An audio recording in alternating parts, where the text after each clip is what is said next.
उत्तराखंड के हरिद्वार से खबर है, जहां आगामी 7 मार्च को केंद्रीय गृह मंत्री अमित शाह के प्रस्तावित दौरे को लेकर तैयारियां अंतिम चरण में हैं।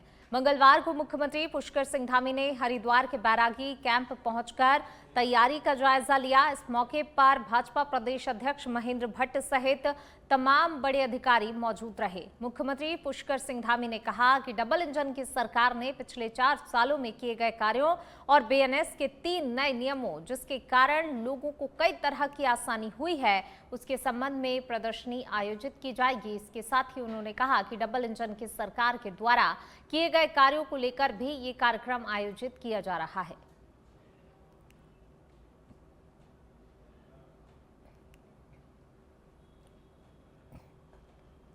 समाज के अनेक क्षेत्रों में काम करने वाले लोग हैं, वो सभी सहभागी होंगे और यहाँ पर हमारे सभी विधानसभा क्षेत्रों का प्रतिनिधित्व होगा। पूज्य संतगण भी इसमें रहेंगे। अन्य जो हमारे सामाजिक संगठन चलते हैं, धार्मिक संगठन चलते हैं, उन सभी को आमंत्रित किया जा रहा है और विशाल महारैली होगी। आप देख ही रहे हैं, इसकी तैयारी बृहद स्तर पर चल रही है और इसमें मुख्य रूप से बीएनएस में जो बदलाव हुए हैं, बीएनएस जो भारतीय न्याय संहिता में 3 कानून आए हैं, उन 3 कानूनों के आने से इस प्रकार से जनता के जो सुविधाएं बढ़ी हैं, उनके लिए न्याय त्वरित गति से मिलने लगा है, प्रभावी तरीके से हुआ है। उसकी यहाँ पर एक प्रदर्शनी भी लगाई जा रही है और उसका पूरा एक पुलिस विभाग और भारत सरकार के प्रतिनिधि उसका संयोजन कर रहे हैं। इसके अतिरिक्त जो पिछले सालों में डबल इंजन की सरकार ने जो काम किए हैं, जो उपलब्धियां उत्तराखंड राज्य की रही हैं, उसका भी यहाँ पर एक आयोजन होगा। बहुत उत्साह है लोगों में और बड़ी तैयारियां हो रही हैं। होली का भी त्यौहार है, उसके बावजूद भी लोगों में बहुत इस 7 तारीख के कार्यक्रम को लेकर अत्यधिक जोश है। सर, 4 साल की सरकार की देखिए, चुनाव तो अपने समय से होगा ही, लेकिन हम लोग जो काम अभी तक हुआ है वो सब काम भी जनता के सामने लगातार रखते आए हैं, तो इस बार भी रखेंगे। जो ये कालखंड हो रहा है, इस कालखंड का और आने वाले समय की जो हमारी रूपरेखा है, वह भी उत्तराखंड के मुख्यमंत्री आवास में होली मिलन कार्यक्रम का आयोजन हुआ, जिसमें प्रदेश के सभी क्षेत्रों और वर्गों के लोग शामिल हुए। इस दौरान सांस्कृतिक और पारंपरिक कार्यक्रम प्रस्तुत किए गए। मुख्यमंत्री ने उपस्थित लोगों और प्रदेशवासियों को होली की शुभकामनाएं दी और कहा कि जीवन में उत्सव, रंग और समृद्धि का रंग घुले। उन्होंने राज्य की सांस्कृतिक धरोहर को आगे बढ़ाने का संकल्प व्यक्त किया और बाबा केदार के प्रांगण से प्रधानमंत्री नरेंद्र मोदी के नेतृत्व में उत्तराखंड के विकास के लक्ष्यों को आपसी सौहार्द के साथ पूरा करने का आह्वान किया।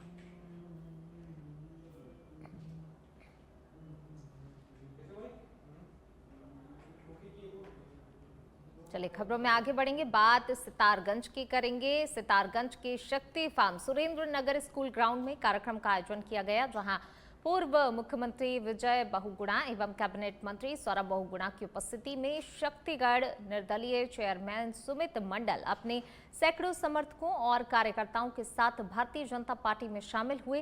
कार्यक्रम में भाजपा के वरिष्ठ पदाधिकारियों एवं स्थानीय कार्यशालाओं की भी विशेष उपस्थिति रही। पार्टी नेताओं ने सुमित मंडल और उनके साथ आए हुए कार्यकर्ताओं का पार्टी का पटका पहनाकर और फूल मालाओं से उनका जोरदार स्वागत किया गया। इस अवसर पर क्षेत्र में चल रहे विभिन्न विकास कार्यों का भी लोकार्पण किया गया। तो वहीं पूर्व मुख्यमंत्री विजय बहुगुणा ने कहा कि भाजपा की नीतियों और विकास कार्यों से प्रभावित होकर बड़ी संख्या में लोग पार्टी से जुड़ रहे हैं। तो वहीं कैबिनेट मंत्री सौरभ बहुगुणा ने क्षेत्रवासियों को आश्वस्त किया कि शक्ति फार्म में विकास की गति को और तेज किया जाएगा।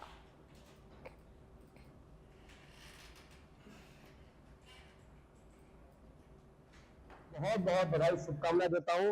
होली एक ऐसा पर्व है जिसमें पुराने गिले शिकवे दूर कर हम नए तरीके से अपने भाईचारा की मिसाल पेश करते हैं। उसी उपलक्ष्य में मुझे जहां तक लगता है कि भारतीय जनता पार्टी, क्योंकि मैं आरएसएस से जुड़ा हुआ व्यक्ति था और मैंने निर्दलीय चुनाव लड़ा और निर्दलीय चुनाव लड़ने के बाद लोगों ने मुझे इस हिसाब से सपोर्ट किया।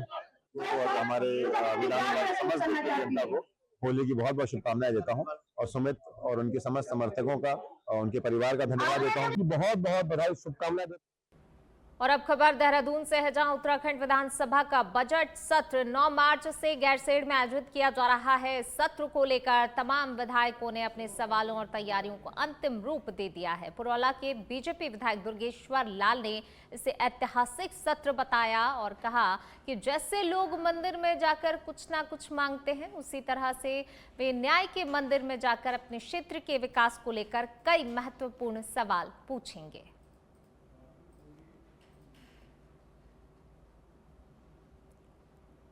तो उत्तराखंड विधानसभा का बजट सत्र गैरसैंण में आयोजित होना है। 9 मार्च से विधानसभा का बजट सत्र आयोजित होगा, जिसको लेकर विधायकों ने अपने सवालों और तैयारियों को अंतिम रूप दे दिया है। कहीं ना कहीं देखिए, अब बहुत ही कम समय है और ऐसे में तमाम जो सवाल हैं उनकी तैयारियां अब पूरी कर ली गई हैं विधायकों की तरफ से कि आखिरकार सदन में वो कौन से सवाल हैं जो उठाएंगे। और इसी को लेकर देखिए कहा भी गया है, कह रहे हैं उत्तराखंड विधानसभा के बजट सत्र को लेकर के देखिए तमाम सवाल जो हैं अब तैयार हो गए हैं, अंतिम रूप दे दिया गया है उन सवालों को जो सदन के अंदर उठाए जाएंगे।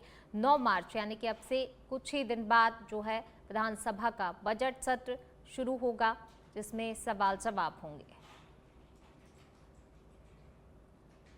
बजट सत्र में डेफिनेटली जो भी जनहित के मुद्दे प्रत्येक विधायक या मंत्रीगण से हम अपने विधानसभाओं की जो है समस्याएं उनको जो है सत्र में रखा जाता है। डेफिनेटली वो एक तरीके से हम जैसे भगवान के पास हम माथा टेकते हैं तो वहाँ से हम एक दुआ करते हैं कि कुछ और अच्छा हो। इसी तरीके से सत्र के दौरान जो है बहुत सारी चीज़ें हैं, क्योंकि वो उस मंदिर में, क्योंकि वो न्याय का मंदिर है, तो उस मंदिर में जो है बहुत सारे सभी लोग वहाँ रहते हैं, अधिकारी हो, ऑनरेबल चीफ मिनिस्टर हो, चाहे सभी मंत्रीगण हो, तमाम चीज़ें। तो डेफिनेटली ये सत्र एक ऐतिहासिक बनने वाला है। और सबसे मैं बधाई माननीय मुख्यमंत्री जी को दूंगा कि जिन्होंने जो है इस सत्र में पिछली वर्ष की अपेक्षा करता है इस बार जो बजट का जो प्रावधान है वो 10% बढ़ाने का काम किया है। तो डेफिनेटली जाहिर सी बात है कि अंतिम छोर पे बैठा हुआ व्यक्ति है, तो उसकी चिंता की है और उसको जो है कहीं ना कहीं राहत मिली। और अब खबर मसूरी से है, जहां पर हिमवंत महिला समूह द्वारा एक निजी होटल के सभागार में होली मिलन कार्यक्रम का भव्य आयोजन किया गया। इस अवसर पर शहर के विभिन्न क्षेत्रों से बड़ी संख्या में महिलाएं एकत्रित हुई और रंगों के इस पर्व को बड़े ही हर्षोल्लास उमंग के साथ मनाया गया। वहीं कार्यक्रम के दौरान होली से जुड़ी हुई कई रोचक प्रतियोगिताएं भी आयोजित की गईं, जिनमें प्रतिभागियों ने बढ़ चढ़कर भाग लिया। सांस्कृतिक प्रस्तुतियों और पारंपरिक गीतों ने माहौल को और भी रंगीन बना दिया। उपस्थित महिलाओं ने एक दूसरे को अबीर गुलाल लगाकर होली की बधाई और शुभकामनाएं दी और आपसी सौहार्द का संदेश भी साझा किया।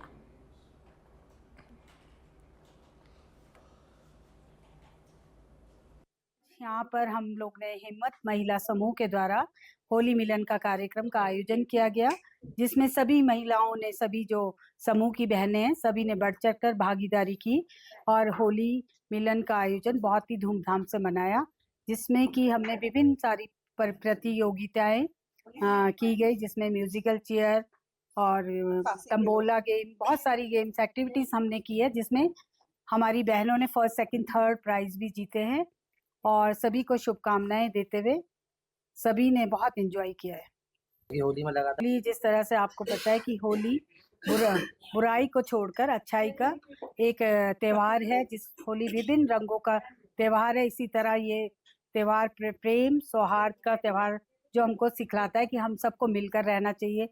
कहते हैं ना कि दुश्मन भी गले लग जाते हैं, तो होली का ऐसा त्योहार है कि जो भी बुराइयों को त्याग कर अच्छाइयों को और अपनाएं, और होली का त्योहार यही सीख देता है हमें और हमारे सबके जीवन में जिस तरह से होली के विभिन्न रंग होकर एक रंग में होते हैं, इसी तरह से हम सब मिलजुल कर रहें। आज यहाँ हरिद्वार में इस बार होली महापर्व चंद्र ग्रहण के चलते एक दिन पूर्व मनाया गया। वेदों के अनुसार होली 3 मार्च को पड़ रही थी, लेकिन चंद्र ग्रहण 3 मार्च 2026 को दोपहर लगभग 3:20 से शाम 6:47 तक रहेगा। इसलिए लोगों की मान्यता है कि ग्रहण और सूतक काल के दौरान रंगों की खेल भजन, पूजन या फिर अन्य शुभ कार्य करना उचित नहीं होता है। इसी कारण से रंगों वाली होली 4 मार्च को मनाई जाएगी, जबकि 2 मार्च को होली पूजन और होलिका दहन संपन्न हुआ। हर गांव और स्थान पर होलिका दहन का समय अलग अलग निर्धारित किया गया।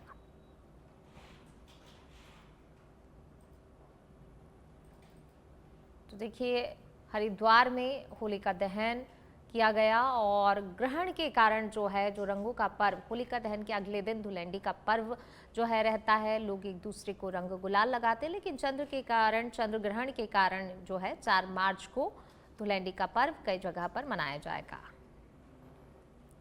सितारगंज विधानसभा क्षेत्र के बरा स्थित फार्म हाउस में होली मिलन समारोह के अवसर पर बाबा साहब डॉक्टर भीमराव अंबेडकर की मूर्ति का अनावरण किया गया। इस अवसर पर पूर्व मुख्यमंत्री विजय बहुगुणा, कैबिनेट मंत्री सौरभ बहुगुणा, भाजपा जिला अध्यक्ष कमल जिंदल और पूर्व जिला पंचायत अध्यक्ष ईश्वरी प्रसाद गंगवार ने संयुक्त रूप से मूर्ति का अनावरण किया। पूर्व मुख्यमंत्री विजय बहुगुणा ने अपने संबोधन में डॉक्टर अंबेडकर के संविधान की प्रशंसा करते हुए कहा कि उच्च न्यायालय और सुप्रीम कोर्ट संविधान के रक्षक हैं और अनुसूचित जाति के लोगों को उनके हक दिलाए जाने चाहिए। उन्होंने ये भी कहा कि वे मुख्यमंत्री पुष्कर सिंह धामी से अनुसूचित जाति जनजाति के रिक्त पदों पर नियुक्तियों की मांग करेंगे। आशीर्वाद मुझको प्राप्त हुआ। मेरे अंदर से भावना जागृत हुई कि हमको अंबेडकर जी की मूर्ति का यहाँ पर अनावरण करना चाहिए। अंदर की आत्मा को देखते हुए जनता का आशीर्वाद मुझे प्राप्त है। जो जनता इसको ज़्यादा मानती है, उस जनता का पूर्ण बहुमत मेरे साथ रहता है। मेरे मन में आया कि यहाँ पर उनकी मूर्ति की स्थापना की जाए। आज माननीय पूर्व मुख्यमंत्री विजय बहुगुणा जी और कैबिनेट मंत्री सौरभ बहुगुणा जी, जिला अध्यक्ष कमल जिंदल जी तथा संपूर्ण हमारा एससी समाज तथा अन्य हमारे पिछड़ा वर्ग, अन्य सारे लोग उपस्थित हुए। मैं उन उपस्थित लोगों को का भी आभार व्यक्त करता हूं कि उन्होंने महापुरुष भीमराव अंबेडकर जी की गर्व की बात है कि बाबा साहब की मूर्ति का अनावरण किया है। बाबा साहब ने हमारे अनुसूचित जाति जनजाति के हक के अधिकार के लिए बातें कही नहीं, उसको लिख दिया संविधान में। और अभी सब सरकारों की जिम्मेदारी है कि उस भावना को हम पूरा करें, उस स्पिरिट पे काम करें। और जो भारतीय जनता पार्टी का है कि जो सबसे पिछड़ा अंत्योदय का मैं जो रिक्त पद है अनुसूचित जनजाति के प्रदेश सरकार। उत्तराखंड के ऊधम सिंह नगर जिले के दिनेशपुर क्षेत्र में होली पर्व को शांतिपूर्ण एवं सुरक्षित ढंग से संपन्न कराने के उद्देश्य से पुलिस प्रशासन पूरी तरह से अलर्ट मोड में है। दिनेशपुर में सीओ दौलत राम वर्मा एवं थानाधिकारी रविंद्र बिस्ट के नेतृत्व में नगर की प्रमुख सड़कों पर फ्लैग मार्च निकाला गया। थाना परिसर से शुरू हुआ ये पैदल मार्च नगर के विभिन्न मार्गों से होते हुए मुख्य बाजार, भीड़भाड़ वाले इलाकों और संवेदनशील स्थानों तक जा पहुंचा। पुलिस अधिकारियों ने आम जन से शांति एवं सौहार्द बनाए रखने की अपील की है। सीओ दौलत राम वर्मा ने स्पष्ट तौर पर कहा कि होली के दौरान किसी भी प्रकार की कोई भी असामाजिक गतिविधि को बिल्कुल भी बर्दाश्त नहीं किया जाएगा। तो देखिए, त्योहारों को शांतिपूर्ण तरीके से संपन्न कराने के लिए तमाम जगह पुलिस प्रशासन अलर्ट मोड में है और यही तस्वीर जो है यहाँ पर भी देखने को मिली है। देखिए, रंगों का त्योहार भाईचारा से सभी को एक दूसरे को रंग लगाने के लिए है। इस त्योहार को सकुशल संपन्न कराने के लिए हमने अपने एरिया के सेंसिटिव स्थानों पर आज फ्लैग मार्च किया है। सभी को ये संदेश है, मिलजुल के होली खेलें और जबरदस्ती दूसरे के कंसेंट के बिना जो है रंग न लगाएं। देखिए,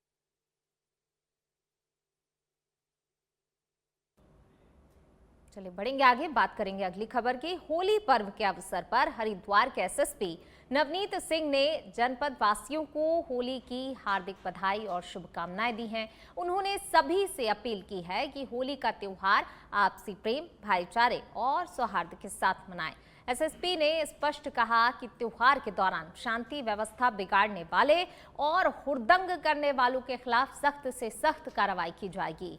किसी को बख्शा नहीं जाएगा। पुलिस प्रशासन पूरी तरह मुस्तैद है और संवेदनशील क्षेत्रों में लगातार विशेष निगरानी रखी जा रही है। उन्होंने आम जनता से अफवाहों पर ध्यान न देने और किसी भी संदिग्ध गतिविधि की सूचना तुरंत पुलिस को देने की अपील की है, ताकि होली का ये पावन पर्व सुरक्षित और शांतिपूर्ण वातावरण में संपन्न हो सके।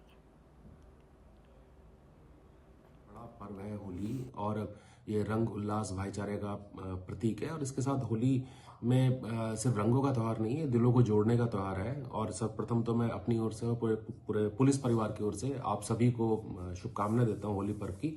इसके साथ मैं ये भी कहना चाहूँगा कि ज़बरदस्ती किसी को रंग लगाना, महिलाओं और बुजुर्गों को परेशान करना, फोड़ गाने चलाना या नशा करके वाहन चलाना, देखिए ये होली की आड़ में इस प्रकार का कार्य करता है तो उसके खिलाफ कठोरतम वैधानिक कार्रवाई की जाएगी।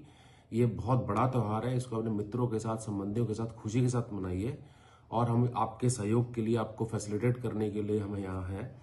लेकिन किसी भी हुड़दंग को बर्दाश्त नहीं किया जाएगा और शांति व्यवस्था बनाए रखना कानून। उत्तराखंड के हरिद्वार में एक 30 वर्षीय विवाहित महिला के साथ कथित सामूहिक बलात्कार का मामला सामने आया। पुलिस के मुताबिक आरोपी ने बस स्टेशन पर महिला को मदद का भरोसा दिलाया और उसे गंतव्य तक पहुंचाने के बहाने होटल ले गया। वहां कथित रूप से महिला के साथ सामूहिक दुष्कर्म किया गया। घटना के बाद हरिद्वार पुलिस ने तत्काल कार्रवाई करते हुए आरोपियों को गिरफ्तार कर लिया, जिसमें होटल मैनेजर भी शामिल है। पुलिस ने बताया कि मामला दर्ज कर जांच जारी है और पीड़िता को समर्थन और आवश्यक सहायता भी प्रदान की जा रही है। पुलिस ने कहा कि दोषियों के खिलाफ सख्त से सख्त कानूनी कार्रवाई की जाएगी और मामले में विस्तार से जांच भी की जा रही है। बढ़ेंगे आगे। दिनेशपुर में होली का त्योहार पूरे ही उत्साह और उमंग के साथ मनाया गया। इस अवसर पर भारतीय राष्ट्रीय कांग्रेस एवं आम आदमी पार्टी के स्थानीय कार्यालयों में होली मिलन कार्यक्रमों का आयोजन बड़ी ही धूमधाम के साथ किया गया।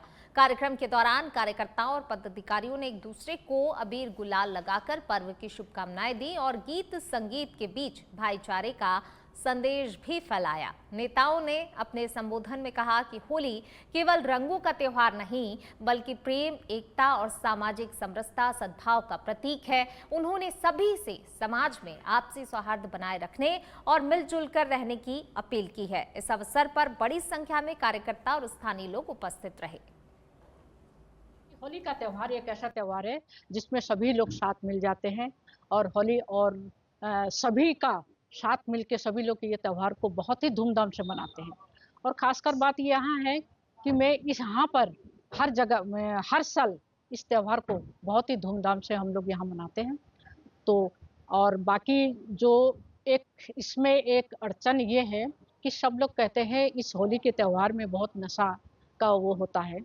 जो मैं ये कहना चाहूँगी सभी हमारे जनता से, सभी हमारे भाइयों से कि ये जो त्यौहार पवित्र त्यौहार है, इसमें इस तरह का कोई भी नशा इस तरह में से ना करे जिससे भी समाज में कोई दुर्घटना हो। तो मुझे यही आप लोगों से, सभी से, हमारे भाई लोगों से कि पीने पानी। होली उमंगों का त्यौहार है, रंगों का त्यौहार है और ये हमें समाज को संदेश देता है कि हम समाज में प्रेम, सद्भावना का संचार करें। रंगों देखिए होली एक बड़े प्यार, सौहार्द, मेल मिलाप का त्योहार है। इस दिन लोग अपनी पुरानी दुश्मनियां भूलकर दुश्मनों को भी गले लगा लेते हैं। बस हमारी यही अपील होती है लोगों से कि इस त्योहार को सौहार्द से मनाएं। नशा करते हैं थोड़ा क्योंकि शायद उनके मजे को और ज्यादा जोश देता है, पर यह है कि प्यार से इस त्योहार को मनाएं। आपसी एकता का प्रतीक है ये त्योहार, मिलजुल कर मनाएं। और आज हम यहाँ पर ममता जी के कार्यालय पर होली मिलन में आए हैं। कल दीदी ने बड़े प्यार से मुझे फोन करा था और मैं अपने आप को रोक नहीं पाई। देखिए होली एक 4 तारीख को मेन होली है, तो उससे पहले आज हमारे बड़ी बहन ममता हल्दर जी ने होली मिलन कार्यक्रम रखा था। हम लोग इसमें आए हैं। उन्होंने हम सभी साथियों को, कार्यकर्ताओं को एक साथ इकट्ठा किया है, इसीलिए मैं दीदी को बहुत बहुत धन्यवाद देता हूँ, उनको भी बता देता हूँ, तो आपको भी बता देता हूँ और पूरे क्षेत्रवासियों को ये होली की लिए एक शुभकामनाएं मैं देता हूँ। साथ में एक अपील भी करना चाहूँगा, क्योंकि ये इतना सुंदर त्यौहार है मगर इसके रूप को बिगाड़ने के लिए नशे का सेवन बहुत ज़्यादा बड़ी तादाद में होने लगा है, जो कि हमारे समाज को निश्चित रूप से पीछे ले जा रहा है। तो मेरा अपील है सबसे कि नशे से बचे, नशा से बचे, जिससे नशे हमारे युवा। खाड़ी देशों में बढ़ते तनावपूर्ण हालात को देखते हुए चंपावत जिला प्रशासन सतर्क हो गया है। जिलाधिकारी मनीष कुमार ने सभी उप जिलाधिकारियों और खंड विकास अधिकारियों को निर्देश जारी कर जनपद के उन लोगों का विवरण तत्काल एकत्र करने को कहा है जो वर्तमान में खाड़ी देशों में रह रहे हैं या वहां फंसे हुए हैं। प्रशासन ने राजस्व उप निरीक्षकों और ग्राम पंचायत विकास अधिकारियों के माध्यम से निर्धारित प्रारूप में जानकारी जुटाने के निर्देश दिए हैं। इसमें संबंधित व्यक्ति का नाम, पता, मोबाइल नंबर और किस देश में निवास कर रहे हैं और गांव में परिजनों का संपर्क विवरण शामिल किया जाएगा। आपको विदित है कि अभी वर्तमान में गल्फ जो जितनी भी कंट्री है उसमें जो युद्ध की स्थिति है, और इसी के क्रम में भारत सरकार के निर्देशों के क्रम में राज्य सरकार के भी निर्देश हम सभी को प्राप्त हुए हैं। इसमें सभी एम्बेसीज जहाँ जहाँ ये हमले रिपोर्टेड हैं, सभी एम्बेसीज में भारत का जो दूतावास है उन्होंने नंबर्स जारी किए गए हैं, जिनको हम लोग अपने जो माध्यम है प्रचार प्रसार पोर्टल्स हैं उसके माध्यम से हम लोग आगे बढ़ा रहे हैं।